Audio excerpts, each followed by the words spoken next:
Afinal, por onde eu começo? Esse é o primeiro episódio do podcast Let's Go Live. E eu tô aqui com a minha contadora e amiga, Emily. Oi, pessoal. Então a gente vai começar o nosso bate-papo e espero que vocês absorvam muito. Gostaria que você se apresentasse primeiro. Eu já te conheço, mas o pessoal te conhecer também. Meu nome é Emily, eu tenho 31 anos, sou formada em Ciências Contábeis e Comércio Exterior. Me apaixonei pela contabilidade há uns 14, 15 anos atrás, quando eu tive meu primeiro contato com ela. E desde então, não parei mais de me aprofundar no assunto. Hoje eu tenho minha própria assessoria, que é a Baruch Contábil, onde eu presto assessoria para pequenas e microempresas, porque eu peguei um nicho onde eu vi que era muito abandonado, então eu fui me aprofundar para poder ajudar o pessoal que é MEI e que tem pequenos negócios. Presente, né? Porque eu conheci você assim, sendo totalmente perdida. E aí, eu acho que é exatamente isso, Emily, porque não passou nenhuma outra pessoa na minha cabeça. O que passou pela minha cabeça quando eu quis trazer esse podcast, você foi a primeira pessoa a saber, que foi em 2022, que foi no meu estúdio lá. E a gente passou um roteiro juntas há muitos anos atrás. E tá nascendo agora. Graças a Deus. E pra mim não passou nenhuma outra pessoa a não ser você. Obrigada. Porque, imagina, porque assim, a gente, acho que qualquer ramo, né? Seja você fazendo uma faculdade, ou seja até mesmo você tendo grandes ideias na sua casa, né? Ah, eu quero vender bolo, quero fazer sobrancelha, quero fazer cílios, ou eu quero ser um e-commerce, enfim. Todo mundo quer fazer algo, ou senão até mesmo vende cursos, né? Vem faturar comigo do zero, venha ganhar 10, 20, 30, 100 mil reais no mês. Ok, eu vou lá e eu começo a empreender. Mas e a parte burocrática? E aquilo que realmente importa para você não se embananar lá na frente.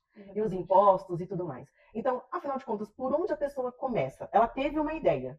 O que você aconselha a pessoa a buscar? O ideal, mesmo que a ideia esteja no papel, é sempre procurar um contador. Por quê? Ele vai sempre te indicar como começar, entendeu? A parte financeira, a parte tributária, que é muito importante, hoje o pessoal deixa de lado, e acaba, às vezes, quando abre uma empresa, pagando imposto dobrado, porque abriu com o KNAI errado. E dentro da mesma função, consegue colocar um KNAI que tem uma tributação menor, entendeu? Entendi. Agora, vamos lá para os leigos. O que é KNAI? KNAI é a sua atividade, que você faz sobrancelha, faz cílios, a gente consegue adaptar, né? Sim. Dentro do seu cenário, o melhor KNAI para você, que é um código do seu serviço. Certo. Então, eu preciso desse código para começar o meu empreendimento. Para colocar no CNPJ. Isso. Aí você vai fazer essa parte do CNPJ, né? A abertura. Isso. Porque assim, dependendo, né, da sua atividade, do seu ramo, você não pode ser MEI. Então, eu preciso analisar, ver se a sua atividade engloba no MEI. Porque se ela englobar, eu vou te orientar para um caminho. Se não englobar, eu vou te orientar para um outro caminho. E caso a pessoa não faça, ela começou o negócio dela, ela é totalmente leiga, ela não está sabendo desse cenário, porque acontece. Muito. O que pode acontecer? O que pode ser impedido para essa pessoa? Então, na verdade, impedir é um pouco mais complicado, porque a pessoa começa a trabalhar com o CPF e ela acha que está tudo lindo, cai o valorzinho dela lá na conta física e tudo mais, e com o tempo ela cai na malha fina. O que é isso? Quando ela for pagar o imposto em cima da pessoa física, é muito maior, porque o imposto da pessoa física chega a ser 30%. A partir de qual valor a pessoa precisa apresentar esse imposto? Que é o imposto de renda, certo? Isso. Hoje a pessoa física precisa declarar imposto de renda acima de 30 mil. Se ela ganha mais de 30 mil reais por ano, ela precisa estar fazendo essa declaração. Isso. Aí se ela abre um negócio e passa desse valor anual e não faz nada, o que pode acontecer com essa pessoa? Então, ela cai na malha fina, tá? E ela vai pagar um imposto de 30% do valor que ela recebeu na conta pessoa física dela. E quando ela abre um CNPJ, o valor é muito menor da porcentagem de imposto a recolher. Seja é de 8, 15, então depende da grade, né, da atividade dela, mas tem casos que a gente consegue chegar até 6% de recolhimento. Então, assim, é muito mais vantajoso abrir o CNPJ. Sim, compensa muito. Pela porcentagem, né? É estrondoso, na verdade. Isso. E, na verdade, se ela for o MEI, ela ainda vai pagar só uma taxa fixa por mês, onde já vai estar todos os impostos embutidos, né? E para ela é muito mais vantajoso, dependendo da atividade que ela faz, o valor que ela está conseguindo faturar mensalmente, ela consegue se englobar no MEI também. Então tá certo. Ela vai descobrir, então, o KNAI, para o pessoal não perder a linha do tempo. Depois, você vai abrir o CNPJ para ela de acordo com o ramo. E aí vem o DAS, que seria essa mensalidade que você fala, do MEI. Isso, o DAS é a parte tributária do MEI, né? Sim. Quando a gente fala em DAS, a gente tem o DAS do Simples Nacional e o do MEI. Então, não dá para englobar ele só para o MEI, tá? Entendi. O MEI, ele é mais simbólico, né? Ele tem ali um INSS, todos os impostos mais enxutos, onde o pessoal vai estar pagando em torno de R$ 86 por mês para ter o MEI aberto, tá? E no Simples Nacional, vai depender do faturamento. Então, vamos supor, se a pessoa fatura 10 mil, ela vai pagar 6%, dependendo da atividade, R$ 600.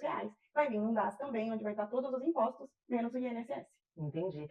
E deixa eu te fazer uma pergunta, que já aconteceram com alguns colegas, tá? Esqueceu de pagar o DAS. Isso prejudica também a empresa? Tem como ela recorrer, refinanciar esses valores?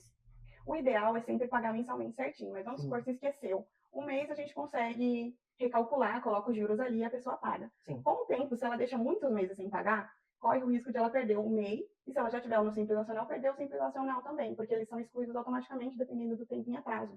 Caramba, ela acaba perdendo o CNPJ, então, que ela abriu há certo tempo. Na verdade, ela não perde o CNPJ, e sim ela é excluída do regime que ela está. E ela Ah, vai para um entendi. maior, que para ela não vai ser nada vantajoso na parte tributária, ela vai pagar mais imposto. Vamos voltar um pouquinho. A gente falou do CNPJ, que precisa dele até mesmo para emitir a nota fiscal para o cliente, certo? Sem o CNPJ, a empresa não é uma empresa, não consegue fazer essa emissão. Exatamente. Tem que ter o CNPJ para a gente cadastrar na prefeitura, dentro da Receita Federal. E se for uma nota de serviço, a gente emite, né, dentro da prefeitura. Se for uma nota de venda, a gente precisa emitir uma DANF. É tudo certinho. Certo? Porque, na verdade, a procura por vocês, né, contadores e tudo mais, é você ser uma empresa de verdade. E eu acho que as pessoas esquecem disso, que elas precisam sair da pessoa física e se tornar a empresa. A empresa precisa de um CNPJ, ela precisa emitir notas, pagar os impostos, até mesmo para a sua ascensão. Porque às vezes alguém vem para investir, te dá uma oportunidade de crescimento, você não tem uma estrutura, você não tem o que apresentar. Exatamente. Você não vai ter um plano financeiro, como investir, quanto que você gasta, quanto que sai, quanto que entra, a sua rentabilidade, porque tem questões de cartão, dinheiro, Pix, tudo isso vocês verificam também, né? Exatamente. O que a gente aconselha, por isso que eu sempre falo que o ideal é procurar um contador de confiança, mesmo que a ideia esteja no papel. Porque ele vai conseguir te orientar, porque as pessoas se frustram nisso de, eu vou abrir o meu negócio, mas eu só estou começando hoje, eu vou abrir no meu CPF. E vai indo, nisso passa um mês, passa 2 meses, e quando acaba estourando a bomba lá na frente, que paga muito imposto, fala, aqui, né, as pessoas têm mania de jogar a culpa no Brasil, aqui no Brasil não dá para ter empresa, não dá para ter negócio. Mas é porque é falta de planejamento financeiro, mesmo de planejamento tributário. A pessoa precisa ter o planejamento desde o começo, porque daí lá na frente não tem uma frustração tão grande, porque ela já vai saber certinho, a parte de recolhimento, tudo. Deixa eu fazer uma pergunta. Você faz essa consultoria também? Alguém está perdido, às vezes tem medo, às vezes acha que é muito caro, que é impossível fazer esse acompanhamento. Você faz essa consultoria para você verificar a empresa, onde que apontar os erros, os acertos, e aí no futuro, se a pessoa quiser te procurar também para fazer o acompanhamento certinho, você faz também? Fazemos essa consultoria, né, na Baruch Contábil, que é a minha assessoria no caso, e a gente consegue atender de forma online ou presencial, né? Se for em cidades aqui próximas da região, a gente consegue ir até a pessoa, ou por videochamada, WhatsApp, é bem tranquilo o atendimento. E a gente, os primeiros contatos, a pessoa pode entrar em contato tranquilamente, que a gente vai super atender muito bem. E eu indico, viu, gente? Porque, olha, foram todas as minhas dúvidas, fora o apoio moral também. E para outras coisas. Emily, eu queria saber um pouquinho agora de curiosidade. Você começou jovem, querendo ou não, começou jovem. Como foi isso para Emily? Como que você decidiu? Como que você falou, não, eu vou abrir, vou dar minha cara e a tapa, porque querendo ou não, não é só você querer abrir uma empresa. Por você ser jovem e ser uma profissão séria, porque quando a gente fala de dinheiro, né, as pessoas vêm de outra forma, as pessoas, né, tem aquela coisa de segurar meu dinheiro, eu não quero, né? Como que foi para você, por ser mulher também, tem esse fato, ser nova, como foi tudo isso para você? Eu tive o meu primeiro contato com a contabilidade aos 15 anos, né? Meu Tinha um Deus. escritório do lado da minha casa, eu fui trabalhar lá, trabalhava meio período, ajudava ela com as papeladas, as coisas básicas, e eu comecei a entender o que era contabilidade. E fui, me matriculei, né, com 18 anos na faculdade, fiz a faculdade, e quando eu abri o negócio, que foi em 2020, foi na época da pandemia. Eu tinha já passado aí por um período de experiência em alguns estabelecimentos, escritório e indústria. Eu falei, olha, a pandemia, né, vou ficar em casa, vou tentar abrir o meu próprio negócio. Vi ali o desespero de muitas pessoas, inclusive os MEIs, que não tinham apoio, meu irmão, tio, né, amigos. Falei, vou tentar ajudar esse pessoal. Me aprofundei, fiz cursos especialistas, né, no assunto e coloquei a cara a tapa.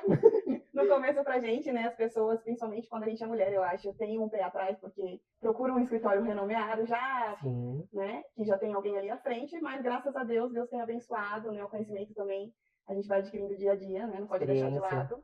E estamos aí até hoje, crescendo cada dia. Mas o que você falou é muito interessante, porque às vezes as pessoas têm um certo preconceito, só que elas esquecem que quem está por detrás de grandes nomes somos nós, que inclusive são vocês.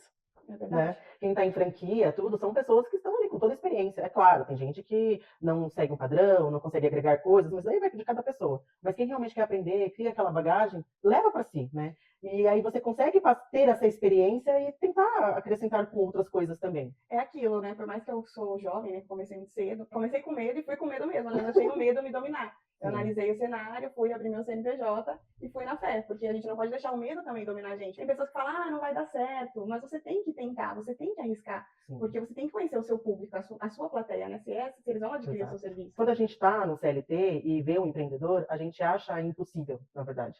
A gente fala assim, Deus me livre, tem um monte de coisa. Porque quando somos CLT, eu não quero que as pessoas julguem, mas vai julgar de qualquer forma. Somos um pouco mais acomodados. Porque não é na gente a cobrança em si. A gente julga muito assim, tem empresas e empresas, né? poderia ganhar mais, mas não sabe o custo que está por trás e tudo mais. Então, eu acho que as pessoas gostam da segurança, né? Porque o CLT hoje Sim, ele traz essa segurança sim, com que quando a gente certeza. está começando a gente não tem, porque a gente vive num mercado flutuante, né? Então a gente vai, se a gente presta serviço, vai depender do serviço que a gente está prestando, se a gente vende produto, se a gente está vendendo ou não. Sim, Então, assim, eu acho que o CLT te traz essa segurança, só que o empreendedorismo também te ajuda a crescer. Então tem muita muito. gente que está no CLT e às vezes abre uma loja online, vai vender online, vê que dá certo e depois sai de CLT. Sim. E Vem o planejamento de procurar sim. uma pessoa que entenda para te ajudar a você sair do CLT e conseguir E empreender. uma curiosidade também, muita gente tem essa dúvida, se eu posso ser CLT e abrir meu negócio, pode, a pessoa pode estar registrada como CLT e E abrir o seu pode ter o MEI, CNPJ, sem sem problema problemas. nenhum. Tem algumas exceções que eu explico, mas não tem problema nenhum, ela pode ter os dois sem Sim, problemas porque às nenhum. vezes vai para ramo diferente, não tem Sim, nada a ver uma coisa com a outra, né? o ideal é nunca ter conflito de interesse, né? Por exemplo, se a Sim. pessoa vende mala, continuar a abrir um CNPJ para vender mala. Mas se não for a mesma coisa, não tem problema. E também, Emily, em relação ao do CNPJ, também você pode falar para a gente por que é importante, principalmente na parte de finanças, de contas bancárias? Então, quando você abre um CNPJ, o ideal já é abrir uma conta bancária também. E Certo. fazer toda uma movimentação da empresa pela conta bancária do seu CNPJ.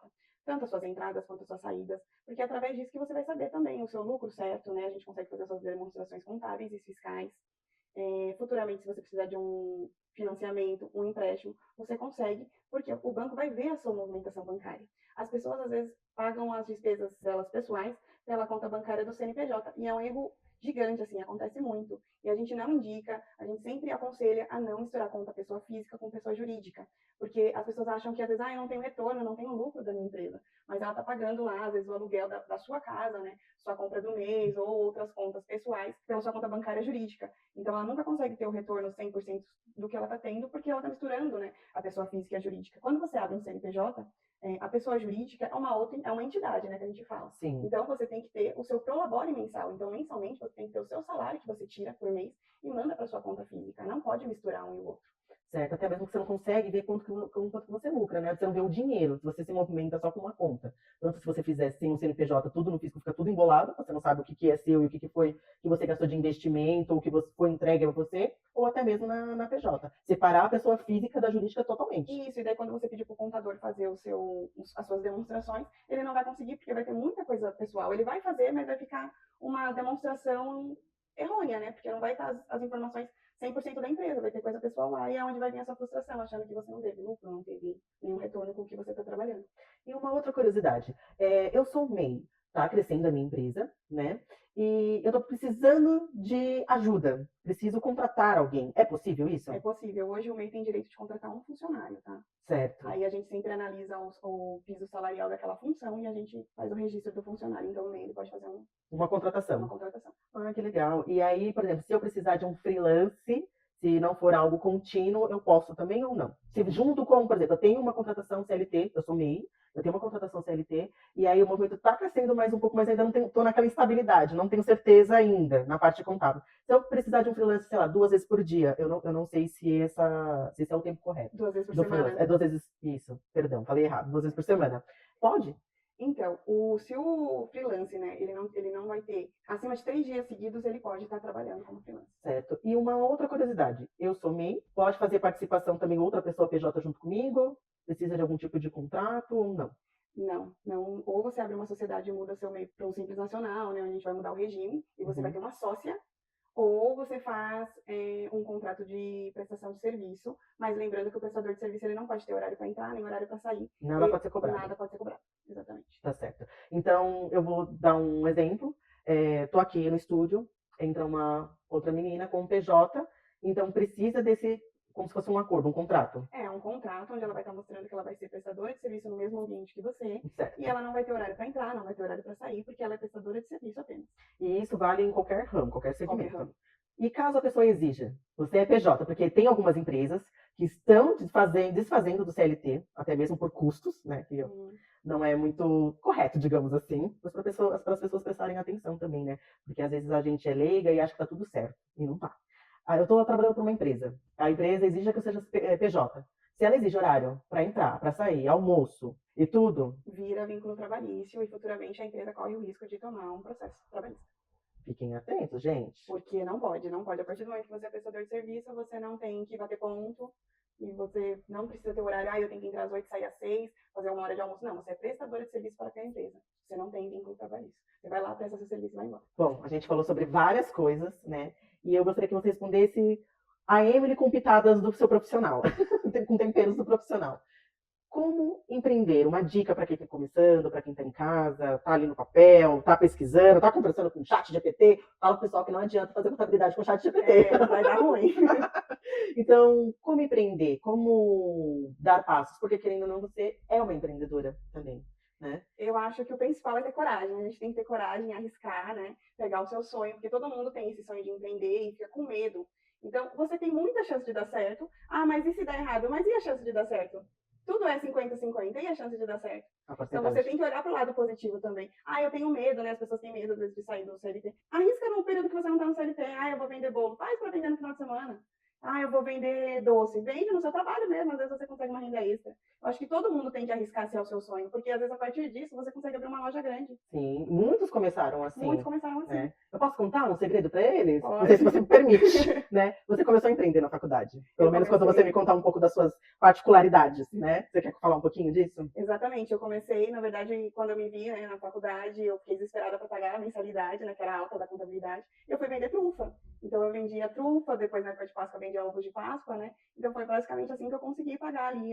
Eu era bolsista, mas a parte que eu precisava pagar, né? A gente come, né? Tem custos. Isso. Nós, adultos, temos muitos custos. Então eu saía da faculdade, às vezes 11 horas, chegava na minha casa, ia fazer a cone, trufa para mim vender. E saía de manhã para ir trabalhar e depois ia para a faculdade. Então, assim, eu vendia no meu trabalho, vendia na faculdade, vendia para os vizinhos, e foi assim que foi indo. E hoje eu também tenho a minha loja de doce, né? Graças a Deus. Olha só.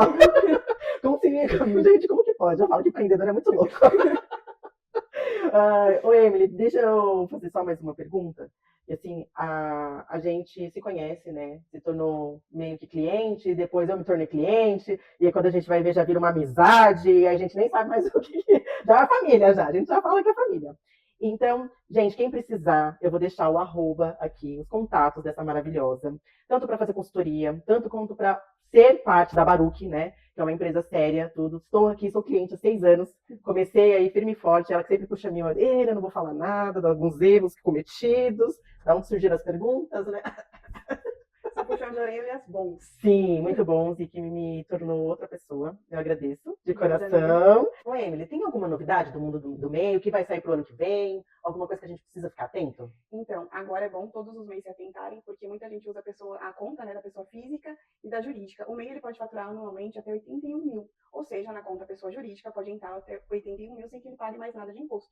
E depois o pessoal acaba recebendo por fora, sabe, na conta pessoa física. Ah, entendi. Hoje o governo ainda não entrelaça todas as contas, mas a partir do ano que vem, saiu aí que vai estar entrelaçando tudo, juntando, e tudo que ultrapassar esses 81 mil do MEI, ele vai ter que pagar imposto sobre isso. Então não adianta a gente receber Pix na conta física, viu? Vai cair como sonegação. Então, vai somar as coisas das duas contas, tanto da física quanto da jurídica. Então, não vai ter para onde correr. Então, é melhor, mais do que nunca, procurar contador de confiança. Emily tá aqui, tá bom, gente? Para poder ajudar a saber se você realmente é em DME ou se não, você é o simples, né? Que é o próximo passo. Na verdade, a gente pega, né, e passa para o próximo regime. E se sua atividade englobar no simples, a gente coloca no simples e você vai pagar um imposto um pouquinho menor. Mas assim, pessoal, o ideal é sempre ter a conta pessoa física e a pessoa jurídica separado, tá? E lembra que o MEI hoje é 81 mil anual, não pode passar disso. Então, se você é prestador de serviço ou tem a sua lojinha como MEI, é 81 mil anual de venda, pessoal, de faturamento. Então, as pessoas fazem, né, essa junção para não passar do valor. Emily, a gente tem que fazer o imposto tanto do MEI quanto também o nosso, de pessoa física. O CPF que está por trás do CNPJ, né? Tem data específica? Como que funciona? Então, a data específica para entrega de imposto de renda é sempre meados de março, tá? E vai até abril, maio, mas a data exata a gente sempre só tem no começo do ano. E é onde o pessoal se perde também, pensa que como MEI, eu sou MEI, eu vou faturar 81 mil e meu CPF vai gastar 81 mil e tá tudo ok. Não tá? Tudo que você compra no seu CNPJ, você precisa ter a notinha, para quando você, pessoa física, for declarar seu imposto de renda, a gente conseguir abater para evitar que você pague imposto, tá? Tem que estar ali, se chegar nos 30 mil, que é o que a pessoa física até ali ela é isenta, você consegue ser isento. Então, se você faturar muito mais e não tiver como comprovar, a gente não consegue fazer os cálculos lá que os contadores fazem, né? Para dar aquela mágica para vocês, para evitar que vocês paguem imposto. Precisa da notinha de tudo que você compra. Ah, sou prestador de serviço, mas você compra alguma coisa para prestar seu serviço. Claro. Sim. Ah, eu vendo batom, eu vendo doce. Tudo que você vende, você tem que ter a nota fiscal de compra em cima daquilo. certo? Tanto dos seus materiais, embalagem, tudo que a gente utiliza realmente. Tem que colocar tudo na ponta do lápis para a gente saber até onde o dinheiro está indo, né? A gente Exatamente. consegue ver esse valor. Outra coisa, só para finalizar, para a gente deixar bem frisado desses 81 mil, é o valor do cartão e Pix, É o certo? valor total. Cartão, Pix, dinheiro, tudo é nos 81 mil. Então, gente, não é só uma função, não é só o cartão ou só o Pix, é o valor total real mesmo que você faz no ano. Isso, então se a pessoa emite nota também, eu emito nota do cartão ou só do que eu vendo em dinheiro, tudo vai ser englobado. Eu emito nota fiscal da prestação de serviço. Vai estar englobado também. Se vendeu R$ 500 ou 10 ou 5, tem que ter a nota fiscal e o comprovante daquilo que foi vendido. Emily, deixa eu fazer uma pergunta. Vamos emitir nota, uma nota fiscal para o cliente. Você que faz, para quem é MEI, ou eu mesma faço? Hoje o escritório ele oferece essa prestação de serviço. A gente emite para os nossos clientes as notas de serviço ou de venda também. Tá. Eu vou colocar um adendo aqui para vocês, gente. Eu, como cliente da Emily, tá? Eu recebo mensagem. Quando que vai vencer meu DAS? Para eu não esquecer da data de pagamento. Ela fica mandando lembrete. Oi, eu preciso fazer seu imposto. Vamos! Então, para quem tem aquela vida corrida, sabe? Ajuda muito, muito, muito, muito. Gente, eu vou encerrar então o nosso primeiro episódio aqui do Let's Go Lead. Eu agradeço a Emily pela confiança, do fundo do meu coração, porque me ajudou muito. E esse podcast, como eu já disse, né, já vem de alguns anos, tudo. E eu quero que nós, empreendedores, a gente se una. Tira esse tabu. Porque perrengue, todo mundo passa, falta de dinheiro também, todo mundo tem. E a gente está aqui para se unir. Então, vocês mandando feedback para a gente, quais são as dúvidas. Vou deixar todos os contatos da Emily aqui também para vocês procurarem. Indico de olhos fechados, de coração aberto, porque é uma pessoa maravilhosa, totalmente responsável. Sim, estou vendendo peixe com muito orgulho. E agradecer muito. Eu quero que seja algo aqui que está nascendo. E eu agradeço por ser você, muito mesmo. Eu que agradeço a confiança. Pessoal, não tenha medo de perguntar qualquer dúvida, pode me chamar, me pergunta. Por mais que ela pareça pequena, nenhuma dúvida é pequena, tá? Pode me chamar. E eu vou compartilhar esse post junto com a Emily, para a Emily responder também, porque tem coisas que eu ainda sou leiga. E vamos nos ajudar. Esse é o primeiro episódio de muitas dúvidas que serão sanadas e muitas coisas aí vão sair do papel. Eu quero ver vários empreendedores novos também. Isso aí. Obrigada, eu viu? Eu agradeço, amiga, pela confiança. Também agradeço demais. Claro, beijo.